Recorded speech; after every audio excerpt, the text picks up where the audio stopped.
ಕಾಂಗ್ರೆಸ್ ಪಾಳ್ಯದಲ್ಲಿ ಸಚಿವ ಸಂಪುಟ ಪುನರ್ರಚನೆ ಚರ್ಚೆಗಳು ವೇಗ ಪಡೆದಿವೆ. ಬಿಹಾರ ಚುನಾವಣೆಯ ನಂತರ ಕರ್ನಾಟಕದಲ್ಲೂ ಸಚಿವರ ಬದಲಾವಣೆ ಸಾಧ್ಯತೆ ಇದೆ ಎಂಬ ಊಹಾಪೋಹಗಳು ರಾಜಕೀಯ ವಲಯದಲ್ಲಿ ಕೇಳಿ ಬರುತ್ತಿವೆ. ಈ ಬಗ್ಗೆ ವಸತಿ ಸಚಿವ ಜಮೀರ್ ಅಹಮದ್ ಖಾನ್ ಪ್ರತಿಕ್ರಿಯೆ ನೀಡಿದ್ದಾರೆ. ತಾವು ಸಚಿವ ಸ್ಥಾನದಲ್ಲಿ ಮುಂದುವರಿಯುವ ವಿಶ್ವಾಸ ಇದ್ದರೂ ಅಂತಿಮ ತೀರ್ಮಾನ ಹೈಕಮಾಂಡ್ಗೆ ಸೇರಿದೆ ಎಂದು ಸ್ಪಷ್ಟಪಡಿಸಿದ್ದಾರೆ. ನಮ್ಮ ಪಕ್ಷ ಹೈಕಮಾಂಡ್ ಪಕ್ಷ, ಅವರು ಹಾಕಿದ ಗೆರೆಯನ್ನು ನಾವು ದಾಟೋದಿಲ್ಲ. ಪಕ್ಷ ಯಾವ ಜವಾಬ್ದಾರಿಯನ್ನು ನೀಡುತ್ತದೆಯೋ ಅದನ್ನು ನಿಷ್ಠೆಯಿಂದ ನಿಭಾಯಿಸುತ್ತೇನೆ. ನಾನೇ ಮಂತ್ರಿಯಾಗಬೇಕು ಅನ್ನೋದಿಲ್ಲ.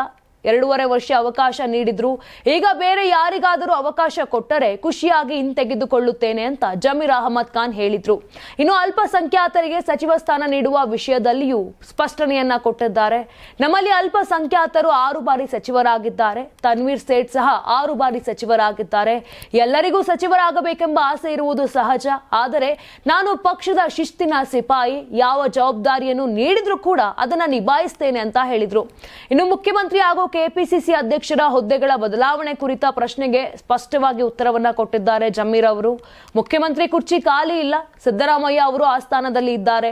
ಡಿಕೆ ಶಿವಕುಮಾರ್ ಅವರು ಕೂಡ ಇದೇ ವಿಷಯವನ್ನ ಸ್ಪಷ್ಟವಾಗಿ ಹೇಳಿದ್ದಾರೆ. ಈ 5 ವರ್ಷ ಸಿದ್ದರಾಮಯ್ಯನವರೇ ಮುಖ್ಯಮಂತ್ರಿ ಆಗಿರುತ್ತಾರೆ ಅಂತ ನಾವು ಹೇಳ್ತಿದ್ದೀವಿ.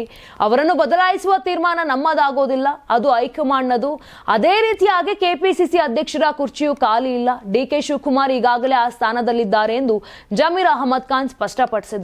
ಇನ್ನು ನಮ್ಮದು ಹೈಕಮಾಂಡ್ ಪಕ್ಷ, ಅವರ ತೀರ್ಮಾನವೇ ಅಂತಿಮ, ನಾವು ಅದರ ಗೆರೆ ದಾಟೋದಿಲ್ಲ ಅಂತ ಪುನರುಚ್ಚರಿಸಿದ್ರು. ನೀವು ಸಣ್ಣ ಆಗ್ಬೇಕಲ್ವಾ, ಅದು ಒಂದು ಉತ್ತಮ ಆಹಾರದಿಂದ ಸಣ್ಣ ಆಗ್ಬೇಕಲ್ವಾ. ಪ್ರತಿದಿನ ನಮ್ಮ ಜೀನಿ ಸ್ಲಿಮ್ ನ ಯೂಸ್ ಮಾಡಿ ಯಾವುದೇ ಸೈಡ್ ಎಫೆಕ್ಟ್ ಇಲ್ದಂಗೆ ನೀವು ಸಣ್ಣ ಆಗ್ತೀರಾ.